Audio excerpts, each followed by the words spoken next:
بسم اللہ الرحمن الرحیم۔ ربیع الاول کا مہینہ آتے ہی ہمارے ذہن میں یہ بات آ جاتی ہے کہ اس میں اللہ تعالیٰ نے محسن انسانیت پیغمبر اعظم حضرت محمد صلی اللہ علیہ وآلہ وسلم کو رحمت للعالمین بنا کر بھیجا، اور یہ ہمارے لیے بہت بڑی خوشی کا سماں ہے۔ اور بے شک اللہ تعالیٰ نے قرآن پاک میں بھی اس بات کا ذکر فرمایا ہے۔ کسی نعمت کا اللہ تعالیٰ نے احسان جتلا کے نہیں فرمایا۔ نبی اکرم صلی اللہ علیہ وسلم کا دنیا میں آنے کا اللہ نے فرمایا لقد من اللہ علی المؤمنین، کہ ہم نے بہت احسان کیا ہے مسلمانوں پہ نبی اکرم صلی اللہ علیہ وسلم کو ان کے درمیان بھیج کے، اور یہ ہمارے لیے بہت خوشی اور رحمت کا باعث ہے۔ آپ صلی اللہ علیہ وسلم کا وجود اقدس کا دنیا میں تشریف لے آنا، اور بالاتفاق اسی مہینے میں آپ کا دنیا سے پردہ فرمانا بھی ہے۔ دنیا میں آنے کی ولادت باسعادت آپ کی غالباً 9 ربیع الاول بروز پیر ہی احادیث سے ثابت ہے، اور دنیا سے پردہ فرمانے کی جو تاریخ ہے وہ 12 ربیع الاول ہے۔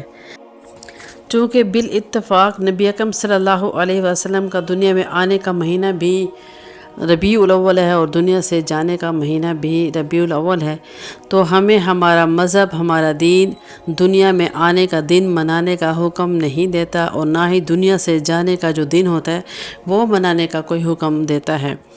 ہمارا دین، ہمارا مذہب ماننے کا نام ہے، نہ کہ منانے کا نام ہے۔ اس لیے اللہ تعالیٰ نے جو ہم پہ احسان کیا، نبی اکرم صلی اللہ علیہ وسلم کا دنیا میں آنا، مسلمان کا خوش ہونا ایک فطری عمل ہے، اس سے انکار ممکن نہیں، لیکن اس خوشی کا بھی وہی طریقہ اختیار کیا جائے جو خود حضور اکرم صلی اللہ علیہ وسلم سے ثابت ہو، جس پہ صحابہ کرام رضوان اللہ علیہم اجمعین نے بھی عمل کیا ہو۔ یہی آپ صلی اللہ علیہ وسلم کی آمد کا مقصد ہے۔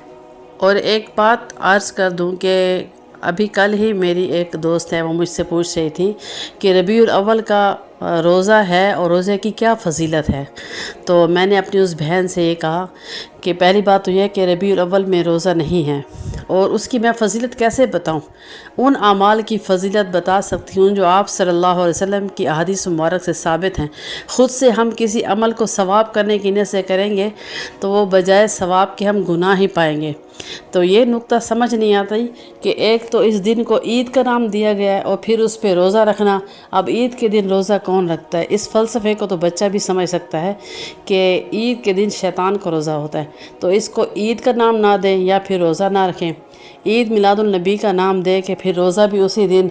اس سے یہ بات تو واضح ثابت ہو گئی کہ ہمارے اسلام میں 2 عیدوں کے علاوہ تیسری عید کا کوئی وجود نہیں ہے۔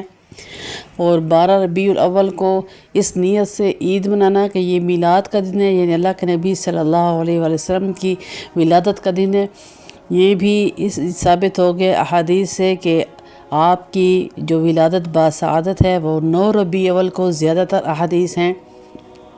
تو 12 ربیع الاول کو آپ کا دنیا سے پردہ فرمانے کی تاریخ ہے، لہٰذا ربیع الاول کے ہی مہینے میں اللہ کے نبی صلی اللہ علیہ وسلم سے محبت کا اظہار کرنا، یہ بھی ہمارے دین کے منافی بات ہے کہ ہمارے دین میں کبھی ایک دن کو نہیں انبیاء کے ساتھ مخصوص کیا جاتا یا کسی کے ساتھ بھی مخصوص نہیں کیا جاتا۔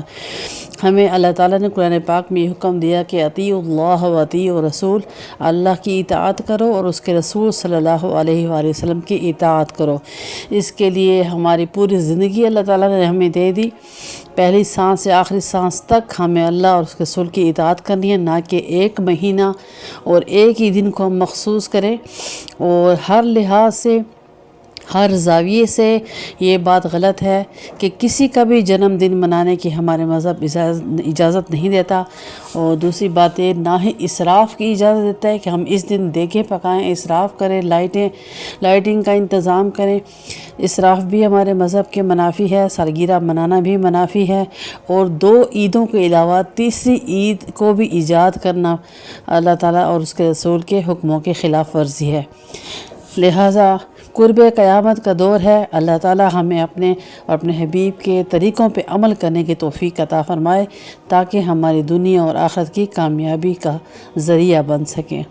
وما توفیقی الا باللہ۔